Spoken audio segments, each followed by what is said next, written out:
اعوذ باللہ من الشیطان الرجیم بسم اللہ الرحمن الرحیم اللہم صلی علی سیدنا و مولانا محمد وعلی آل سیدنا و مولانا محمد وبارک وسلم وصلو علیہ رب اشرح لی صدری ویسر لی امری واحلل عقدۃ من لسانی یفقہوا قولی۔ السلام علیکم ورحمۃ اللہ وبرکاتہ۔ آپ دیکھ رہے ہیں پروگرام میری پہچان اور میری پہچان کی ایک نئی ایپیسوڈ کے ساتھ آپ کی میزبان سیدہ زینب حاضر خدمت ہیں۔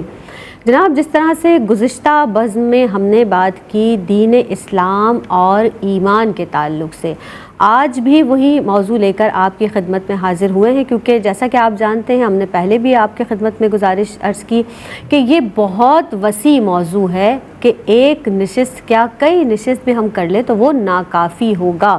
ہم نے ایمان کے مفہوم کو جانا، اس کے تقاضے، اس کے خصوصیات، علامات، ان تمام پر سیر حاصل گفتگو ہماری مہمان شخصیات نے ایمان کے تعلق سے فرمائیں۔ قرآن مجید فرقان حمید میں وہ پاک پروردگار عالم کیا ارشاد فرماتا ہے؟ اللہ رب العزت ارشاد فرماتا ہے قد افلح المؤمنون، بے شک مراد کو پہنچے ایمان والے، یعنی وہ ایمان والے کہ جو اپنی نمازوں میں گڑ گڑاتے ہیں، اپنی نمازوں کی حفاظت کرتے ہیں، جو بیہودہ باتوں سے بچتے ہیں، جو اپنے آپ کی حفاظت کرتے ہیں، زکوٰۃ دیتے ہیں، اور جناب وہی تو وارث ہیں کس کے؟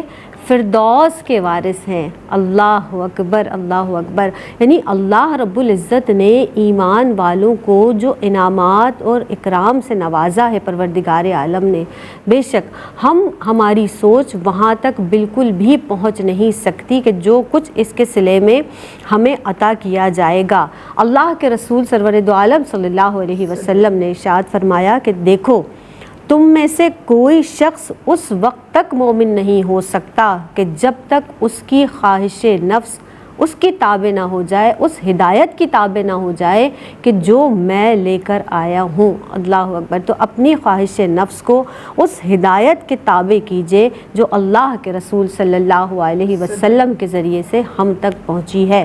دین اسلام اور ایمان، آج بھی اس پر کلام کیا جائے گا، اور اس اہم عنوان پر ہمارے ساتھ جو مہمان شخصیات گفتگو فرمائیں گی ہمارے ساتھ موجود ہیں۔ آپ کی جانی پہچانی شخصیت جنہوں نے ہمیں بہت کچھ سکھایا ہے، جناب ہمارے ساتھ موجود ہیں ڈاکٹر امتیاز جاوید خاکوی صاحبہ۔ مل کر اسلامی طرز پر ویلکم کرتے ہیں۔ السلام علیکم ورحمۃ اللہ وبرکاتہ۔ وعلیکم السلام ورحمۃ اللہ وبرکاتہ۔ کیسی ہیں آپ؟ خیریت سے ہیں؟ الحمدللہ۔ میری پہچان میں آپ کا خیر مقدم ہے۔ بہت شکریہ۔ اور ان کے ساتھ جناب اگلی نشست پر جو شخصیت رونق افروز ہیں، جدا گانا انداز تکلم ہے، ہمارے ساتھ زرمینہ ناصر خاکوی صاحبہ موجود ہیں۔ ویلکم کرتے ہیں۔ السلام علیکم ورحمۃ اللہ وبرکاتہ۔ وعلیکم السلام ورحمۃ اللہ۔ کیسی ہے زرمینہ؟ خیریت سے ہیں؟ اللہ کا کرم ہے۔ خوش آمدید کہتے ہیں آپ کو بھی۔ جزاک اللہ۔ آپ ایمان کے تعلق سے جیسا کہ گزشتہ بزم میں بھی بات ہوئی، آپ ارشاد فرما دیجئے ایمان کے ساتھ جو عمل ہے اس کی اہمیت کو آپ کیسے دیکھتی ہیں؟ شکریہ زینب۔ بسم اللہ الرحمن الرحیم۔ اللہ رب العزت نے قرآن مجید میں ارشاد فرمایا ان الدین عند اللہ الاسلام۔ ایک غلط فہمی کو دور کر لینا چاہیے ہمیں کہ اسلام محض ایک فکر نہیں ہے، محض ایک سوچ نہیں ہے، بلکہ یہ زندگی کا عملی چارٹر ہے کہ آپ نے زندگی کیسے گزارنی ہے، اسی لیے اس کو دین کہا گیا۔ دیکھیے اللہ رب العزت نے فرمایا ان الدین عند اللہ الاسلام، کہ اللہ کے نزدیک پسندیدہ ترین دین اسلام ہے۔ تو کئی مذہبی فکر تو موجود تھیں اس دنیا میں، معاشرے میں، یا کہیں نہ کہیں کوئی نہ کوئی سوچ موجود تھی جس کو مذہب کا نام دیا جاتا تھا۔ اللہ رب العزت نے دین اسلام کو دین قرار دیا کہ یہ مکمل چارٹر ہے، سوچ کا بھی اور عمل کا بھی۔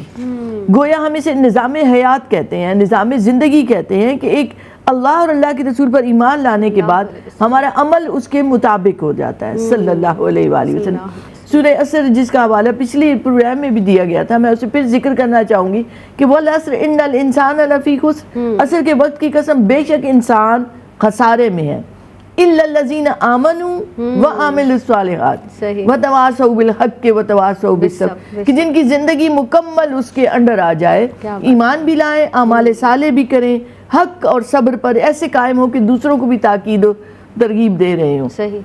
یہ کیا ہے؟ عملی چارٹر کیا ہے کہ آپ نے زندگی کیسے گزارنی ہے؟ پیدائش سے لے کر موت تک جینا مرنا اٹھنا بیٹھنا سونا جاگنا اس چارٹر کے عین مطابق ہو گیا تو تم مفلحون بھی ہو گئے، فائزون بھی ہو گئے، محسنین میں سے بھی ہو گئے۔ اللہ نے ان صفات کا قرآن مجید میں ذکر فرمایا، کہیں فرمایا والذین یبیتون لربہم سجدا وقیاما، ایسی کیفیت ہو جائے کہ رات بھر سجدوں میں قیام میں گزار۔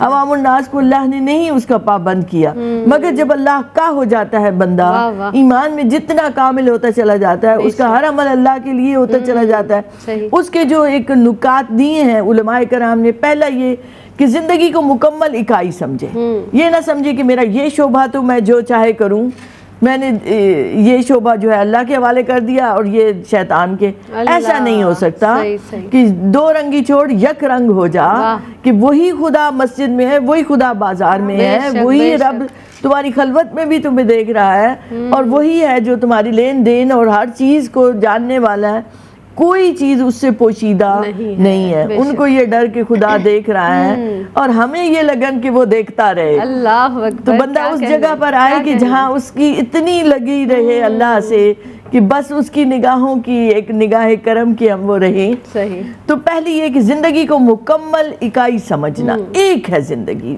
وہ جو جس شعبے میں بھی ہے، اس کی آئلی، معاشرتی، معاشی، زندگی، سیاسی، ہر چیز اس کے تابع ہو جائے نا احکامات کے، تو کوئی اس میں دوسرا رنگ نظر نہ آئے۔ سیکنڈ چیز کہ ایمان کا، اسلام کا حتمی معیار، دائمی معیار رسول اکرم صلی اللہ علیہ وآلہ وسلم کی ذات مبارکہ ہے۔ جو چیز آپ صلی اللہ علیہ وسلم سے نسبت جس کا پتہ چل گیا، وہی نیکی ہے، وہی خیر کا عمل ہے، وہی اچھی بات ہے۔ اور ایک اور تیسری چیز جو علماء نے بیان کی وہ یہ کہ ممنوعات سے بچے ہر صورت میں۔ آپ دیکھیں منیات، ممنوعات اور وہ چیزیں جو انسان کو ہلاکت میں ڈالتی ہیں، قرآن نے ان کا کھول کے ذکر کیا۔ صرف سورہ حجرات کو ہی آپ سامنے رکھے، لا یسخر، مذاق نہ اڑاؤ، لا یغتب، غیبت نہ کرو، بدگمانی نہ کرو، سارے ایک نہ اصول دے دیے گئے۔ صحیح۔ تو ممنوعات سے بچنا ایسے ہی ہے کہ جیسے آپ نے کوئی برتن رکھا پانی کے نیچے، ٹیپ کے نیچے، اس کے اندر سوراخ ہے، اب آپ اسے بھرنے کی کوشش کر رہے ہیں تو جتنا بھی آپ پانی ڈالتے رہے وہ نیچے سوراخ ہے، اس میں سے گرتا چلا جائے گا۔ تو جب انسان ممنوعات کو نہیں چھوڑتا، منیات سے رکتا نہیں ہے، تو اب ادھر وہ نماز روزہ بھی کر رہا ہے تو ساتھ وہ ان چیزوں پر بھی وہ چل رہا ہے، تو اس سے کیا ہوتا ہے، عبادت کا نور اس کے دل میں نہیں ٹھہرتا، کہ جب اس کا دل کی دنیا ان گندگیوں سے بھری ہوئی ہے، اس کا خیال، خواہشات، اس کی آرزویں، اس کی ضرورتیں، اس کا دل دنیا میں لگا ہوا ہے اور وہ انہی چیزوں میں پھنسا ہوا ہے، تو اب وہ ایک طرف عبادت کر بھی رہا ہے تو اس کا اثر نہیں ہو رہا، جبکہ اس کی جگہ وہ شخص جو منیات سے بچتا ہے ہر صورت میں، پھر عمل قلیل بھی کرتا ہے، اثرات کثیر پاتا ہے۔ نماز دو افراد اکٹھے کھڑے ہوں، ایک جیسا قیام رکوع سجدہ کر رہے ہیں، مگر اثرات میں دونوں کے ثمرات میں بہت فرق پڑ جاتا ہے۔ سبحان اللہ، یعنی ایمان درست ہوگا تو عمل لازماً صحیح ہوگا۔ جب آپ دل کی گہرائی سے ایمان آپ کے دل میں معززن ہوگا تو عمل آپ کا از خود درست ہو جائے گا۔ آپ ارشاد فرما دیجیے زرمینہ، نبی آخر الزماں احمد مصطفیٰ محمد مصطفیٰ صلی اللہ علیہ وسلم نے کمال ایمان کی جو کیفیات اور کیا جو اوصاف ہیں وہ بیان فرمائے ہیں، ارشاد فرمائیے گا۔ بہت شکریہ، بہت ہی اہم موضوع ایک بار پھر اس کی ایپیسوڈ 2 کے ساتھ آج ہم گفتگو کرنے کی سعادت حاصل کر رہے ہیں۔ اللہ تعالیٰ میں عمل کرنے کی توفیق عطا فرمائے۔ آپ نے جو بڑا اہم سوال کیا ہے کہ وہ کیا خصوصیات ہوتی ہیں یا کیفیات ہیں یا اوصاف ہیں جن کا تذکرہ فرمایا گیا دین اسلام کی تعلیمات کی روشنی میں، ان کو جان لینا بے حد ضروری ہے، کیونکہ ہر انسان سمجھتا ہے کہ بس اب میں کچھ لوگوں کی بات کر رہی ہوں کہ ہم ایمان لے آئے ہیں، بس اب ہم داخل جنت کر لیے جائیں گے، لیکن یہ جان لینا بے حد ضروری ہے کہ عمل سے زندگی بنتی ہے، جنت بھی جہنم بھی۔ حدیث مبارکہ حضرت انس رضی اللہ تعالیٰ عنہ سے روایت ہے کہ بے شک جو لوگ جن کے دل میں گندم کا بھی ذکر ہے، جو کے دانے کا بھی ذکر ہے، یا ذرا سا بھی یعنی ایمان موجود ہوگا، اولاً اگر ان کو جہنم میں بھی ڈالا جائے لیکن لیٹر آن ان کو داخل جنت کر دیا جائے گا، نجات کا پروانہ عطا ہو جائے گا۔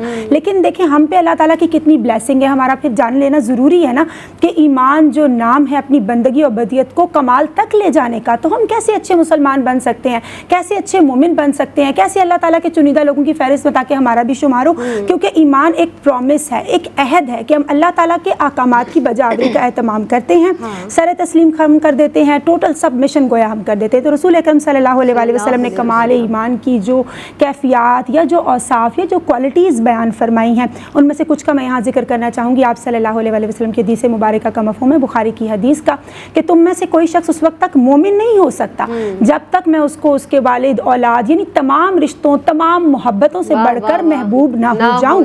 یعنی ہمارے دل میں جو عقلی اور طبعی محبتوں کی بات کی جاتی ہے نا، سب سے بڑھ کر محبت اللہ اور اس کے رسول صلی اللہ علیہ وسلم کی ہونی چاہیے۔ پھر ابو داؤد اور ترمذی کی حدیث کا بڑا خوبصورت اس حوالے سے ہمیں مفہوم ملتا ہے کہ ہمارے دل کا تزکیہ ہونا ضروری ہے۔ دل میں جو بغض و حسد نہیں رکھتے مفہوم ہے، جو غیبت نہیں کرتے، کسی کا برا نہیں چاہتے، کسی کو دھوکہ نہیں دیتے، تو یہی تو سچی خیر خواہی ہے اور یہ کامل ایمان ہونے کی نشانی بھی ہے۔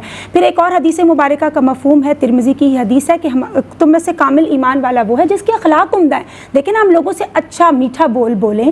مسلمان تو وہ ہے جس کی زبان اور ہاتھ سے دوسرے مسلمان محفوظ رہیں، ہم میٹھا بول بولیں، دوسروں کے لیے اچھائی کا، فائدے کا اہتمام کریں۔ پھر ایک اور حدیث کا مفہوم ہے کہ ہم تب عمدہ مومن یا کامل مومن کہلانے کی اسٹیج پہ آ سکتے ہیں کہ جب ہم جو اپنے لیے پسند کرتے ہیں نا، دوسروں کے لیے بھی ذرا وہی پسند کر کے دیکھیں۔ یہ تو نہیں نا کہ اپنے لیے پھول طلب کریں، دوسروں کے لیے آپ کانٹے چاہتے ہوں، کیونکہ دین اسلام یا کامل ایمان آپ کی سچی خیر خواہی اور اصل جو قربانی ہے اور سیکریفائس ہے اس کا نام ہے۔ پھر آپ دیکھیں ایک اور حدیث مبارکہ کا مفہوم ہے، جو کامل ایمان والا ہوتا ہے اس کی کمائی حلال ہوتی ہے، اور میں سمجھتی ہوں کہ کمائی، نیت، ارادہ، ہر چیز اس کی پاک و صاف ہوتی ہے۔ پھر حیا چونکہ ایمان کا بنیادی ترین حصہ ہے، کئی شاخیں ہیں ایمان کی، حیا بنیادی جزو ہے، تو خلوت ہو یا جلوت وہ اللہ تعالیٰ سے حیا کرتے ہیں، حیا کو ملحوظ خاطر رکھتے ہیں۔ اس طرح سے مخلوق اللہ تعالیٰ کی فیملیت، حقوق العباد کی ادائیگی کا اہتمام کرتے ہیں، نمازوں کی ادائیگی کا اہتمام کرتے ہیں، زکوٰۃ ادا کرتے ہیں، دوسروں کے لیے نیک نیتی کا جذبہ چاہتے ہیں، اور یہ تمام تر چیزیں ہیں نا جو اللہ رسول صلی اللہ علیہ وسلم سے محبت ہے۔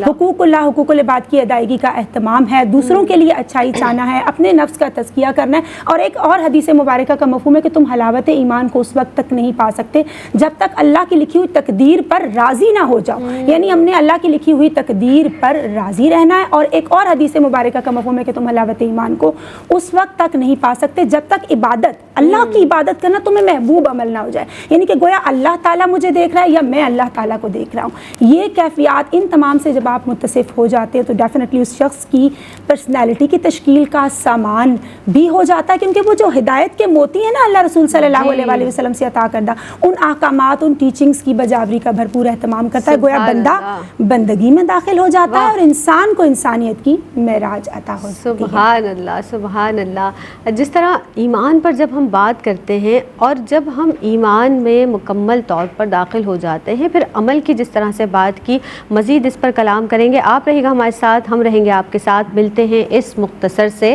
وقفے کے بعد۔ السلام علیکم ورحمۃ اللہ وبرکاتہ۔ آپ دیکھ رہے ہیں پروگرام میری پہچان، اور میری پہچان میں ایک مرتبہ پھر آپ سب کا خیر مقدم ہے۔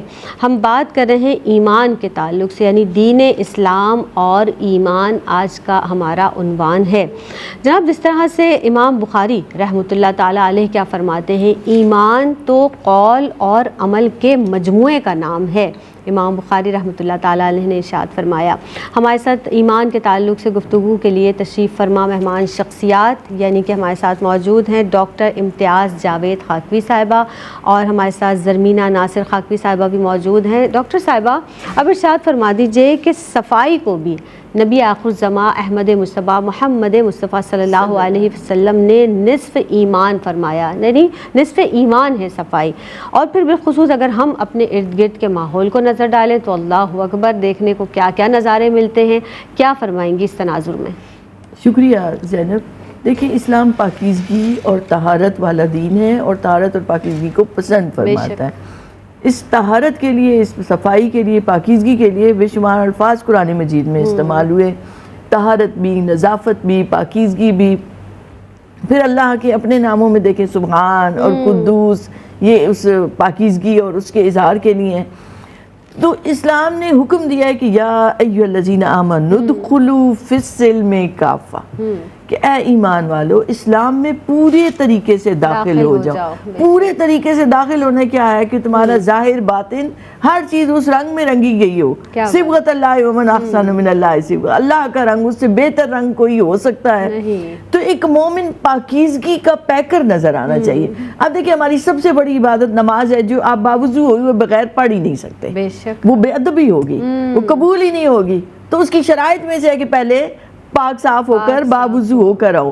اسی طرح اسلام نے بعض مواقع پر غسل کی فرضیت قرار دیا, غسل کو تو ایک لازم قرار دیا. اور اسلام کے قرون اولیٰ میں دیکھیں تو اتنے مساجد کے ساتھ حمام بنائے جاتے تھے, 5000 حمام فقط ایک دارالخلافہ میں موجود ہوتے تھے. تو یہ کیوں تھا؟ کیونکہ اسلام اور مسلمان دونوں میں ایک پاکیزگی پائی جاتی ہے. اسلام نے مسلمانوں کو اس طرح سے ٹرینڈ کیا کہ وہ پاکیزگی کو پسند کرتے, پاکیزہ رہتے, اور پاکیزگی ہی ماحول میں پائی جاتی. علماء نے بیان کیا, دیکھیں 2 سطح ہوتی ہیں انسان کی شخصیت کی, ایک انفرادی اور ایک اجتماعی. انفرادی سطح پر دیکھیں تو حکم یہ ہے کہ ظاہر میں بدن کو پاک صاف رکھو. اتنا تاکید سے اس کا حکم ہوا. صرف یہی نہیں, جمعے کا دن دیا, اس میں ساری صفائی کرو, اپنا اہتمام کرو, ناخن تک تراشو, مسواک کرو, غسل کرو, یعنی دانتوں کی صفائی, بدن کی صفائی, ہر چیز پر زور دیا گیا. ظاہر کو بدن کو پاک صاف رکھو. پھر حکم ساتھ ہی کہ اپنے اعضاء کو گناہوں سے پاک رکھو. صرف ظاہری پاکیزگی نہیں, اندر کی پاکیزگی پر بھی زور دیا گیا. اعضاء کو گناہوں سے پاک رکھو, دل کو اخلاق بد سے پاکیزہ رکھو. یہ ایک چیز پر اکتفا نہیں ہے, اس سے بھی آگے باطن کو ما سوا اللہ سے پاک رکھو. اللہ اکبر. یعنی 4 سطح ہیں انفرادی سطح پر. ظاہری بدن کو پاک رکھنا, اعضاء کو گناہوں سے پاک رکھنا, دل کو اخلاق بد سے پاک رکھنا, اخلاق سیئہ جنہیں ہم کہتے ہیں, اور اس کے بعد باطن کو ما سوا اللہ سے کہ تمہارا ظاہر باطن رنگا جائے. یہ انفرادی سطح تھی. اب جب اجتماعی سطح پر آئے تو آپ دیکھیں پڑوسیوں کے حقوق میں کیا آتا ہے کہ چھلکے تک مت پھینکو. ماحولیاتی آلودگی اس لیے بڑھ رہی ہے کہ ہم اس صفائی اور طہارت کا ویسا اہتمام نہیں کر رہے جو حکم ہے. اور اس میں ایک حکمتیں پائی جاتی ہیں کہ آپ نے اگر گندگی اٹھا کے اپنے گھر سے باہر پھینکی تو وہ فضا تو وہی آپ کے اندر آئے گی, اس سے بدبو جو اٹھے گی, تعفن جو اٹھے گا, وہ آپ کے گھر کو, آپ کے بچوں کو, آپ کی صحت کو متاثر کرے گا. تو مسلمان تو وہ ہے کہ جو ظاہر باطن انفرادی اجتماعی سطح پر ان اصولوں کا خیال رکھے. تو اس لیے صرف اپنے گھر کی نہیں, اپنے پڑوسیوں کا خیال رکھنا, اپنے گھر کے سامنے والی جگہ کو کم از کم آپ اپنے کوڑا کرکٹ سے, اپنی گندگی سے, نجاستوں سے پاک صاف رکھیں, اس کا اہتمام کریں جیسے بھی ممکن ہو. پھر فقط یہی تک نہیں بلکہ ماحولیاتی آلودگی جو بڑھ رہی ہے, مثلاً آپ کی گاڑی خراب ہے, آپ کی بائک خراب ہے جو دھواں چھوڑ رہی ہے, تو آپ اس کو ٹھیک کرنے کا اہتمام کریں اس سوچ کے ساتھ کہ میری وجہ سے ماحول آلودہ نہ ہو. اگر ہر فرد یہ سوچنے لگے تو ہمارا ماحول پاکیزہ ہو جائے, صاف ہو جائے. اور آج ہم دیکھتے ہیں تو کراچی جیسے بڑے شہر اور لاہور جیسے شہر ان کا شکار ہو رہے ہیں آلودگی کا کہ سانس کی بیماریاں بڑھتی جا رہی ہیں. پھر فقط یہی نہیں بلکہ اپنے بچوں کو نشیات سے بچانا بھی ہماری ذمہ داری ہے. اس سے بھی ماحول پورا خراب ہو رہا ہے, ڈرگز کا استعمال بڑھ رہا ہے. اور اس کی بیسک یہی ہے کہ جب صفائی اور طہارت نہیں رہتی, صفائی اور طہارت نہیں ہوتی تو فضا پوری خراب رہتی ہے. آپ کا اندر کا نظام بھی خراب, ظاہری نظام بھی خراب, وہ برکتیں, وہ اثرات نہیں پہنچتے. اور پھر اسی طرح سے انسان بگڑتے چلے جاتے ہیں, بے سکونی رہتی ہے. آپ نے دیکھا ہوگا جس جگہ گندگی ہو وہاں انتشار ہوتا ہے, اور یہی انتشار ذہنوں میں جاتا ہے, ذہنوں سے ان کے عمل میں یوں جا رہا ہے کہ وہ ڈرگز کی طرف بڑھ رہے ہیں, وہ اس دنیا سے دور بھاگنا چاہتے ہیں. تو یہ ایک صفائی جسے حضور نے نصف الایمان, شطر الایمان قرار دیا, اس کا اہتمام کرتے ہوئے آپ اپنے پورے ماحول کو پاکیزہ بنانا ہے ہمیں, اور ہمیں سوچنا ہے, اس بارے میں عمل کرنا ہے. بے شک. اب پہلے تو ہم یہ بات دیکھتے تھے اور ہم بار بار اس بات کو کہتے بھی تھے کہ بھائی کچرا ہم پڑوسیوں کے گیٹ پر نہ ڈالیں, لیکن اب تو یہ ہو گیا ہے کہ ہم اپنے ہی دروازے پہ ڈال دیتے ہیں, اور اللہ اکبر کہ اس میں ساتھ ساتھ آگ بھی جلا دیتے ہیں تاکہ وہ مزید پولوشن کا جو سبب بنتی ہے. یعنی ایک تو وہ ایک جگہ پڑا ہے تب تو کافی ہے, اس کے بعد ہم نے اس کو مزید پھیلا دیا. یہ بھی بڑی ناگواری کی بات ہے. آگے بڑھاتے ہیں گفتگو کو. آپ یہ بتائیے زرمینہ کہ قرآن مجید فرقان حمید میں اہل ایمان کی آزمائش کا ذکر ہے, جس طرح سے گزشتہ بز میں بھی ہم نے بات کی کہ انبیاء علیہ الصلوۃ والسلام پر بھی آزمائشیں آئی ہیں, اور پھر کس طرح انہوں نے صبر کیا ہے. تو کچھ اس کی تفصیلات آپ ہمیں بتائیے گا ہمارے ناظرین کو, کیونکہ اب ہم اگر اس حوالے سے اس تناظر میں اپنا رویہ دیکھیں نا تو ہم تو ذرا سی بات پر مایوس بھی ہو جاتے ہیں, برداشت نہیں کرتے ہیں, گھبرا جاتے ہیں. کیا کہیں گی؟ جی بہت شکریہ.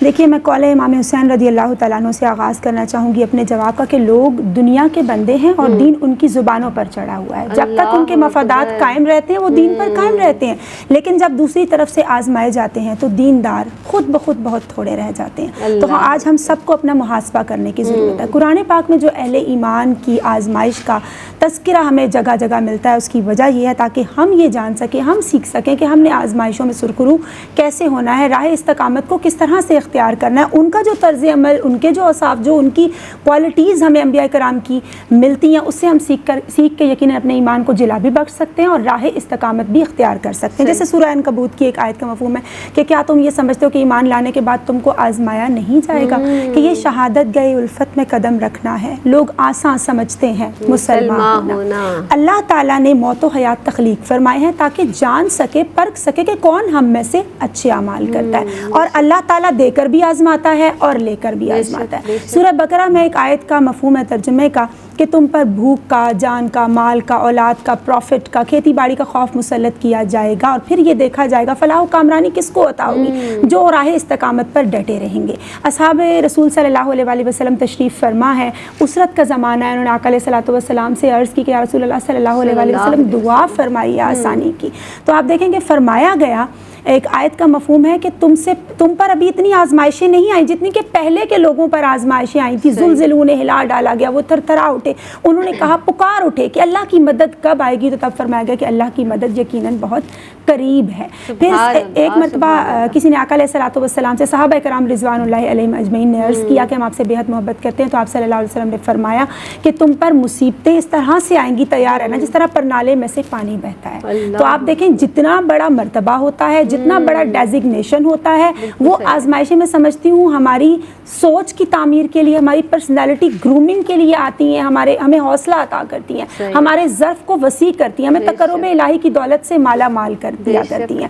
تو ہمیں بہت سارے اصحاب کا یہاں ذکر ملتا ہے. حضرت خباب رضی اللہ تعالیٰ عنہ کو تیر چبویا گیا اور کچھ نامناسب الفاظ کہے گئے, تو انہوں نے فرمایا کہ میں یہ چاہتا ہوں کہ میرے رسول اللہ صلی اللہ علیہ وسلم کو کانٹا بھی نہ چبھے. اور میں کہیں یہ پڑھ رہی تھی کہ جو یکسوئی کی دولت ہوتی ہے وہ اتنی اچھی ہوتی ہے, آپ دیکھیں ہم جو یکسو ہو جاتا ہے وہ روبرو ہو جاتا ہے, وہ ہر سو ہو جاتا ہے, کہ جب ہمیں کوئی بھی پریشانی آئے نا تو ہماری یکسوئی اللہ کی طرف سے وہ توجہ ہٹنی نہیں چاہیے. اور میں کہیں پڑھ رہی تھی کہ جب ہم کسی مشکل سچویشن میں ہوتے ہیں, ڈیفیکلٹی میں, تو اللہ تعالیٰ کی رحمت ہماری جانب زیادہ متوجہ ہوتی ہے. ایک مرتبہ رسول اکرم صلی اللہ علیہ وسلم تشریف فرمائے, ایک صحابی رسول صلی اللہ علیہ وسلم تشریف لاتے ہیں, آپ صلی اللہ علیہ وسلم کو بہت زیادہ بخار ہوتا ہے, ان کی چادر مبارک بھی گرم ہوتی ہے, تو آپ صلی اللہ علیہ وسلم فرماتے ہیں کہ بے شک ہمارے ساتھ ایسے ہی معاملات ہوا کرتے ہیں. پھر جب رسول اکرم صلی اللہ علیہ وسلم سے دریافت کیا گیا, مفہوم ہے کہ سب سے زیادہ آزمائشیں کس پر آتی ہیں, تو آپ صلی اللہ علیہ وسلم فرماتے ہیں کہ انبیاء کرام پر, علماء پر, صلحاء پر. اور یہ بھی تو آپ صلی اللہ علیہ وسلم کا فرمان میرے ذہن کے نقشے پر جلوہ گر ہو رہا ہے کہ دین حق کی تبلیغ کے لیے جتنا مجھے ستایا گیا اتنا کسی اور نبی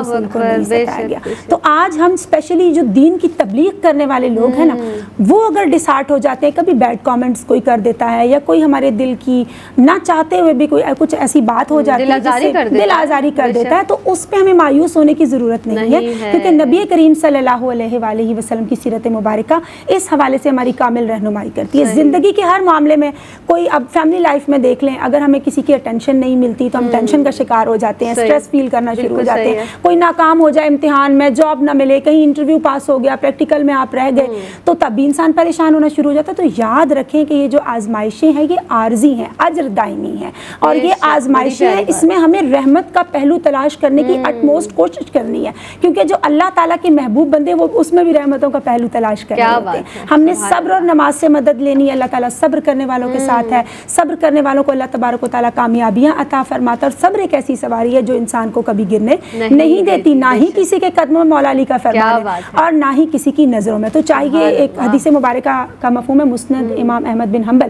ابو سلمہ رضی اللہ تعالیٰ سن کر آئے, اور ام سلمہ رضی اللہ تعالیٰ عنہ کو بتایا کہ میں آج تمہیں ایسی چیز سن کر آیا ہوں, بات نبی کریم صلی اللہ علیہ وسلم سے, میں آپ کو بتاؤں گا, آپ عمل کریں گی تو خوش ہو جائیں گی. اور وہ ان کو فرماتے ہیں کہ آپ صلی اللہ علیہ وسلم نے فرمایا کہ جب ایک انسان پر کوئی آزمائش یا مصیبت آتی ہے اور وہ پڑھتا ہے انا للہ و انا الیہ راجعون, تو اللہ تبارک و تعالیٰ کرم فرماتا ہے, اس کا بہتر ریپلیسمنٹ عطا کرتا ہے. تو دلوں کو مایوس مت کیجیے, ڈسہارٹ مت ہو, کیونکہ جو مومن کا دل ہے ایمان کی جلا پاتا ہے حالات سے نہیں بلکہ اللہ تعالیٰ کے وعدوں سے. سبحان اللہ, سبحان اللہ. ایک ایک وقفہ ہمارے اور آپ کے درمیان حائل ہے. حاضر ہوتے ہیں اس مختصر سے وقفے کے بعد. السلام علیکم ورحمۃ اللہ وبرکاتہ. آپ دیکھ رہے ہیں پروگرام میری پہچان, اور جناب آج ہم گفتگو کر رہے ہیں دین اسلام اور ایمان کے تعلق سے. جناب ایمان والے جو ہیں نا وہ اللہ کی رحمت سے مایوس نہیں ہوتے. لا تقنطوا من رحمت اللہ, اللہ کی رحمت سے مایوس نہ ہو.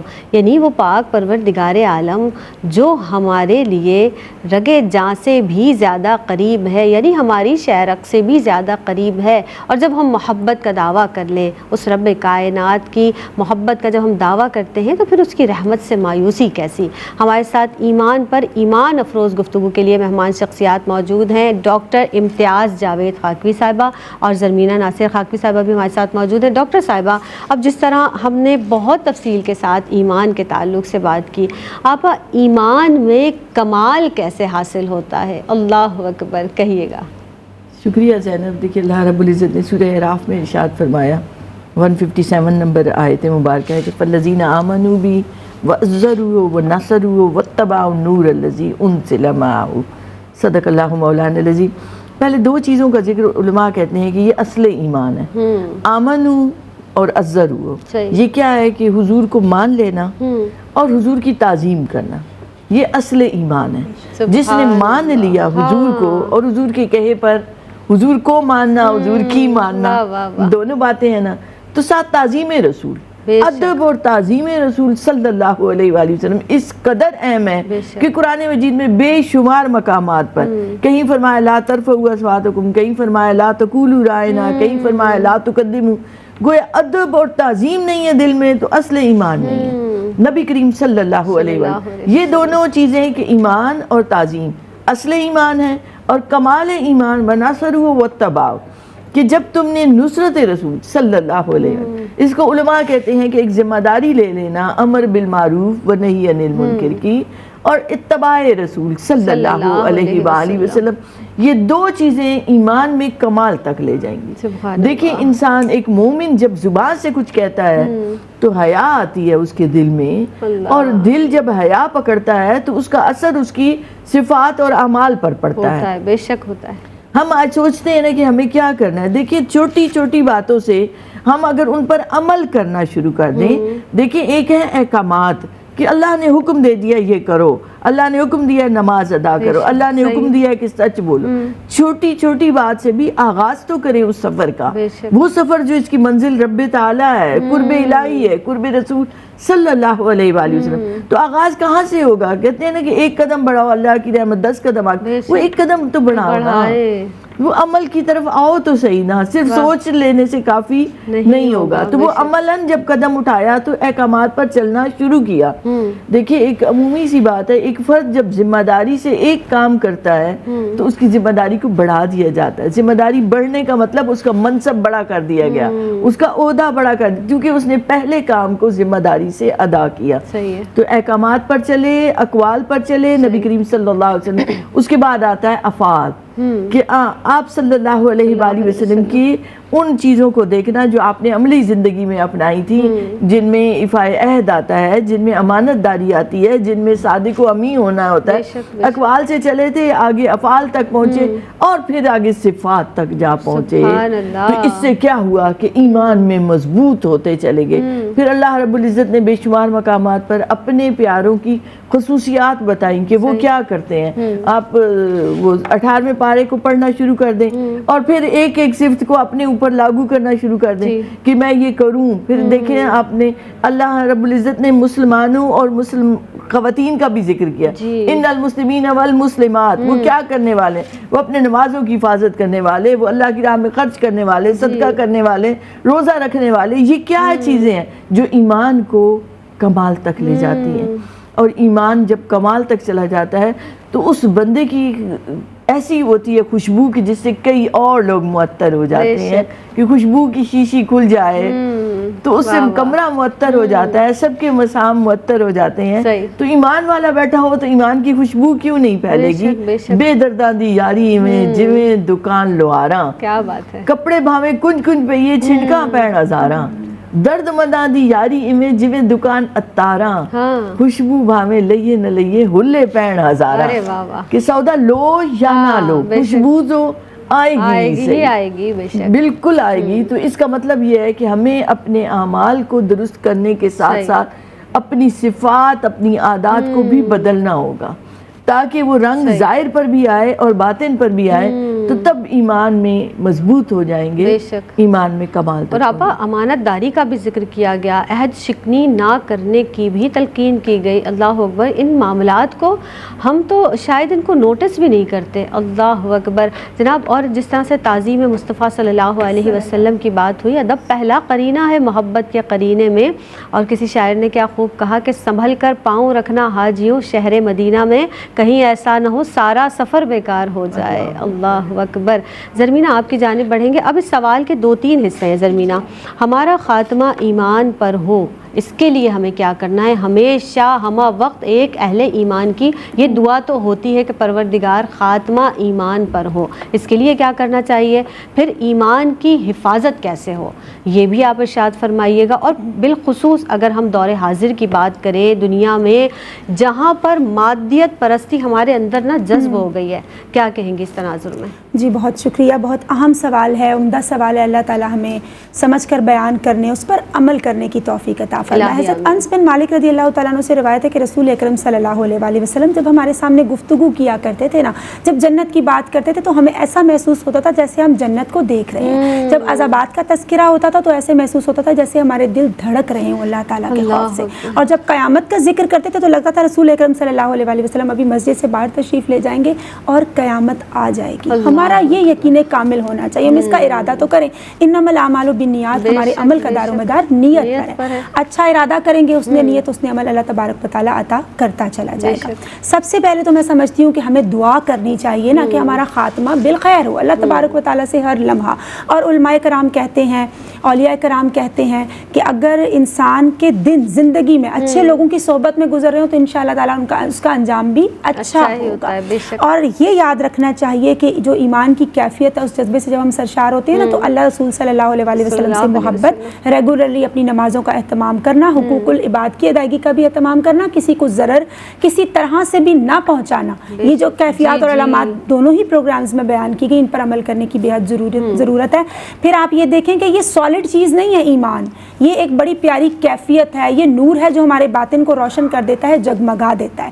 ایسا نہیں ہے کہ ہمارے کندھے بھاری ہیں تو ہم کہیں کہ ہمارے میں ایمان ہے، اور کندھے ہلکے ہیں تو ہم کہیں کہ نہیں ہمارا ایمان رخصت ہو گیا. ایک کیفیت ہے جس کو شیطان زائل کرنے کی کوشش کرتا ہے. فار ایگزامپل خدا نخواستہ کسی کا ایکسیڈنٹ ہو گیا، کسی کے بیٹے کی ڈیتھ ہو گئی، کسی کو کوئی مسائل زندگی میں ناکامی کا سامنا کرنا پڑا، تو شیطان اندر سے وساوس اجاگر کرنے کی کوشش کرے گا کہ تمہیں تو اللہ نے چھوڑ دیا معاذاللہ، یا اس طرح کی کوئی بھی بات. تو آپ کے اندر سے جب تک وہ ریزسٹنس، وہ مزاحمت آتی رہے گی نا کہ نہیں نہیں ایسا نہیں ہے، یہ تو شیطان ہے مجھے بہکا رہا ہے، آپ سمجھے کہ آپ کا ایمان قائم ہے. پھر آپ دیکھیں رد المختار، جس کو فتاوی شامی بھی کہا جاتا ہے، اس میں علامہ ابن عابدین شامی بیان کرتے ہیں، مشورہ دیتے ہیں ہم سب کو. بڑی مستند اور پیاری کتاب ہے کہ رات کو سونے سے پہلے اگر ہر انسان اپنا تجدید ایمان کر لے. اس کا مکالمہ یہ ہے کہ آپ الفاظ چینج بھی کر سکتے ہیں کہ یا اللہ اگر میری پریویس لائف میں مجھ سے کوئی ایسی بات سرزد ہو گئی ہو جو کہ کفر کے خدا نخواستہ زمرے میں آتی ہو، تو یا اللہ تعالیٰ میں صدقے دل سے پھر تجھ سے توبہ کا طلبگار ہوں. اور وہ کہتے ہیں کہ پہلا اور دوسرا کلمہ بھی پڑھ لیجئے تو انشاءاللہ تعالیٰ یہ تجدید ایمان ہوتا چلا جائے گا.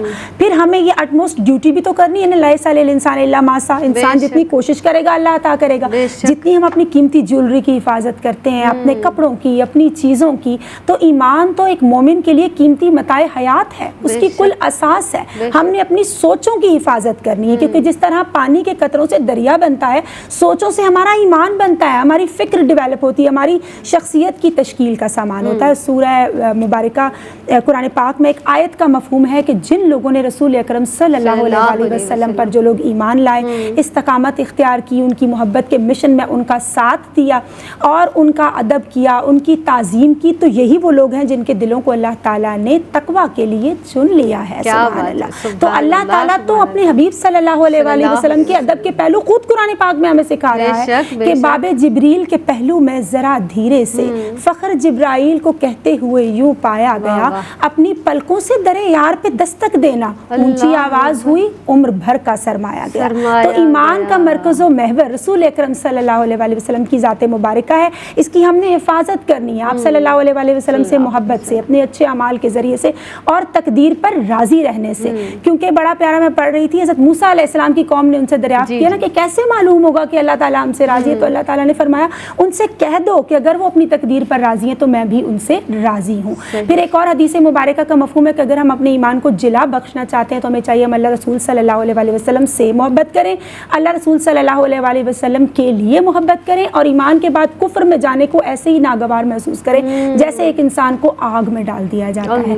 پھر آپ دیکھیں یہ جو اعمال ہے نا، سلام عام کرنا، تنگی کے باوجود خرچ کرنا اور اپنی ذات کے حقوق ادا کرنا، ان کو اگر ہم نے جمع کر لیا تو حدیث مبارکہ کا مفہوم ہے کہ گویا ہم نے ایمان کو جمع کر لیا۔ پھر ایسے لوگوں کی صحبت جن سے ہمارے ایمان کو جلا ملتی ہے، پہلے بھی اس حوالے سے باتیں، جیسے میں اکثر کہتی ہوں کہ باجی جان کی ان باتوں کی وجہ سے میرا ایمان روشن ہو گیا، میرے ایمان کو نئی تازگی عطا ہو گئی۔ تو حدیث مبارکہ میں ملتا ہے حضرت معاذ بن جبل رضی اللہ تعالیٰ عنہ اسد بن زرارہ سے فرمایا کرتے تھے کہ آپ ہمارے پاس بیٹھیں، گفتگو کریں، کیونکہ میرے ایمان کو ایک نئی طاقت مل رہی ہے، ایک نئی روشنی مل رہی ہے اللہ والوں کی صحبت میں۔ تو بے شک، بالکل۔ اور جنید بغدادی کا بڑا پیارا قول ہے کہ ظاہری جو علم ہے نا اور جو ظاہری تعلق ہے وہ انسان کو تباہ کر دیتا ہے جب تک کہ باطن کی مہر اس پر نہ لگی ہو۔ باطن کی مہر کون لگائے گا؟ مرد مومن، جو انسان کو معاشرے کو زنجیروں سے، شکنجوں سے آزاد کر دے گا۔ تو ایمان کی حفاظت کا سامان بھی کرنا ہے، دعا بھی کرنی ہے، اللہ رسول صلی اللہ علیہ وسلم سے محبت کرنے سے، تعلیمات پر عمل کرنے سے اور عمل صالح کے ذریعے سے۔ بے شک بے شک، سبحان اللہ۔ اور جس طرح سے ہم یہ بار بار ایمان کے حوالے سے جب سے ہم کلام کر رہے ہیں، در حقیقت ایمان کی بالیدگی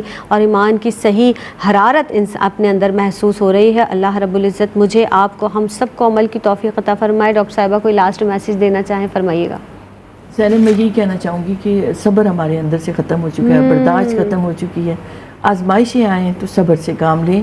ان اللہ مع الصابرین کہیں فرمایا گیا، کہیں فرمایا گیا بشیر الصابرین، اور اس کے 3 اصول بتا دیے گئے کہ جب کوئی مصیبت آئے تو قالوا ان للہ و انا الیہ راجعون، فوراً یہ کہو۔ اس کے بعد اگر آپ کو کوئی پھر بھی پریشانی نہیں جا رہی تو آپ صلی اللہ علیہ وسلم کی ایک فرمان مبارک کو سامنے رکھیں، الحمدللہ علی کل حال، حدیث مبارکہ میں آتا ہے۔ تو جب یہ آپ اس کی ایک تسبیح بھی پڑھ لیں گے تو اللہ صبر اور استقامت عطا فرمائے۔ سبحان اللہ سبحان اللہ۔ One liner message Zarmina. One liner message بس اللہ تعالیٰ سے دعا ہے کہ ہم نے جو یہاں بیان کیا اللہ تعالیٰ ہم سب کو عمل کی توفیق عطا فرمائے۔ الہی آمین، الہی آمین۔ آپ دونوں مہمان شخصیات کی آمد کا بہت شکریہ ادا کروں گی۔ اور جس طرح سے بار بار ہم کلام کرتے ہیں، بات کرتے ہیں کسی بھی عنوان پر، پھر آخر میں دعائیہ کلمات بھی ہم ادا کرتے ہیں، ایمان کے تعلق سے جس طرح بات ہو رہی ہے نا، تو ایمان والے جناب بے ضرر ہو جاتے ہیں، یعنی پھر ان کو نہ دولت اٹریکٹ کرتی ہے، یعنی وہ نہ دولت کے طالب ہوتے ہیں، نہ شہرت کے طالب ہوتے ہیں، دنیاوی آسائشیں ان کے دل سے، ان کی محبت نکل جاتی ہے۔ تو ایسا ایمان ہمارے دلوں کو اللہ رب العزت عطا فرمائے۔ اس کے ساتھ ہی اپنی میزبان سیدہ زینب کو دیجیے گا اجازت۔ السلام علیکم ورحمۃ اللہ وبرکاتہ۔